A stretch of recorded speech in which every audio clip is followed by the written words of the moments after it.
अभी आप सुन रहे हैं मेघा स्टार के आवाज में लव रिकॉर्डिंग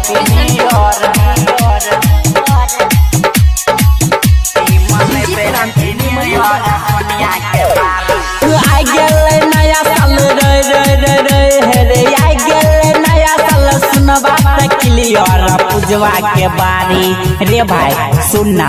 खुशिया के बारी मनबे हैप्पी न्यू ईयर यंजू के बारी मनबे हैप्पी न्यू ईयर जुलिया के बारी मनबे हैप्पी न्यू ईयर आई गेल नया साल रे आई गेल नया साल सुनवा क्लियर जनिया के बारी रे भाई सुन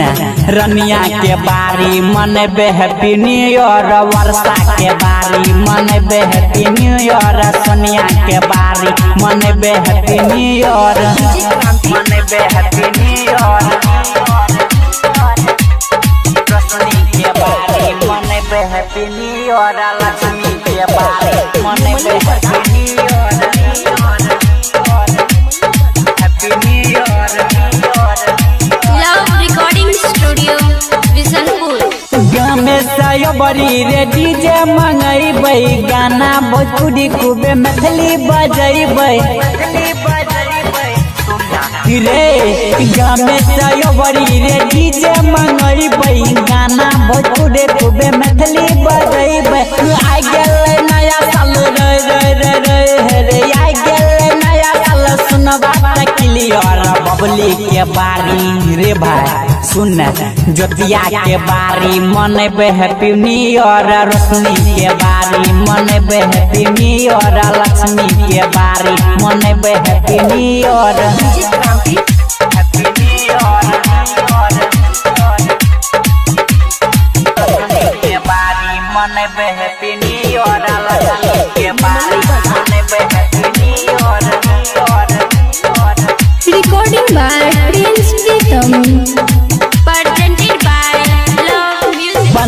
के यो बड़ी चंदा लगैबै धूम धमाका से नया साल मनैबै के यो बड़ी चंदा लगैबै धूम धमाका से नया साल मनैबै राइटर प्रिंस रे याद पंकज विपिन बात कहो क्लियर खुशबू के बारी रे भाई सुन